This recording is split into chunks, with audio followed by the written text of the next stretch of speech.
High, বৃষ্টি হোক আর ঝড় তুফান হোক, উপরবাসী মানেকে বিদার যারা করে তাদের জন্য কোনো নাই। অল্প ঝড় তুফান কম হলেও কাজে আসতেই হবে, কেননা তাদের মাথায় এনি টাইম সব সময় টেনশন থাকে, চিন্তা থাকে। সেই জন্যে আমার মতো কত লোক কাজে আসছে, দেখতে পাচ্ছেন? ওই যে লোকগুলো দাঁড়িয়ে আছে, দেখতে পাচ্ছেন? ওই দেখেন লোক, কিছু লোক ওই যে রিংকোট গাদ দিয়ে দৌড়াদৌড়ি করতেছে, তিরপল উড়ে যাচ্ছে। হ্যাঁ,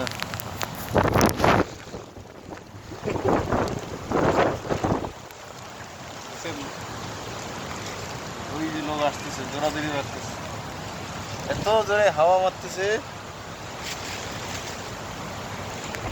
অসম্ভব। কাজ না, দেখো এত ঝড়ি তুফান বাতাসের মধ্যে লোক আসতেছে, আর ওই যে লোক আসতেছে, দেখা যায়। কিচ্ছু করার নাই, ঝড়ি তুফানের মধ্যে আসতেছে, উপায় নাই।